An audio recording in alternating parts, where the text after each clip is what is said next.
Lo primero que se hace aquí en consulta es trabajar las emociones desde un test de flores de Bach que nos habla de nuestro estado interno. Una vez que tomamos conciencia de eso, relacionamos esas flores con los arquetipos del tarot. Y los arquetipos del tarot que nos hablan de la familia, que esto es algo que no se sabe, pero realmente los arcanos mayores nos hablan de nuestra familia, cuáles son las emociones heredadas, hacemos ese análisis y ya lo tenemos claro.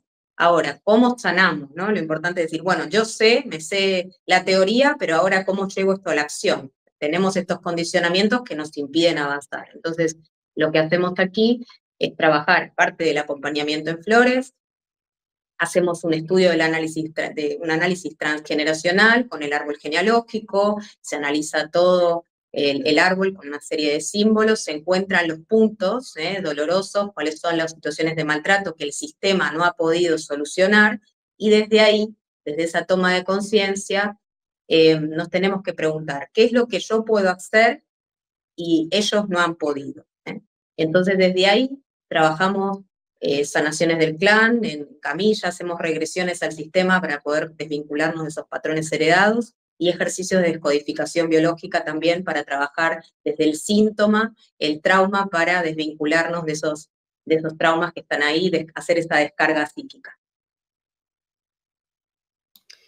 Gracias, Jimena. Hay un concepto muy bonito que lo hemos llamado el ser de luz, precisamente el que libera, ¿no? Digamos, al clan familiar, y que hace precisamente que las futuras generaciones puedan sanar, puedan venir libres de estas cargas.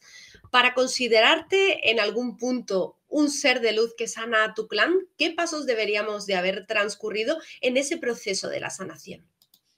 Bueno, principalmente yo creo que, como te decía antes, hay que meter los pies en el pan, ¿no? O sea, hay que revivir una situación de maltrato, una situación de violencia, una situación de abuso, para poder sentir lo que otros han sentido, pero a la vez hacer lo que otros no han podido, ¿no? Lograr lo que otros no han podido. Y bueno, y una vez que podemos ir trascendiendo y de forma consciente ir comparando lo que hemos podido lograr que otros no, ahí yo lo consideraría así, un ser de luz, una persona que aporta luz en el sentido de que aporta luz al sistema, para que los que continúan no tengan que cargar con ese peso y no tengan que entrar a esas situaciones tan dolorosas.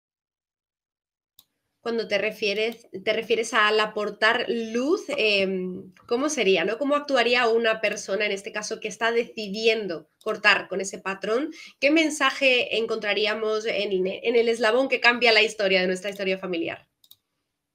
Bueno, es como, ¿no?, tocar fondo y empezar a saber los recursos que tenemos internos y los recursos que nos da la época, que en otras épocas no había opción, la opción era morir, ¿no? Morir de hambre, no se podía salir de ciertas situaciones, que había un real atrapamiento, situaciones de posguerra que se vivía antes, y como ahora mismo sí tenemos los recursos, lo que sí nos queda es ese miedo que nos impide trascender. Y bueno, lo que tenemos que hacer es eso, saber que solo es miedo, pero que los recursos están. Tomar acción y valentía, mucha valentía, para podernos enfrentar a estas circunstancias.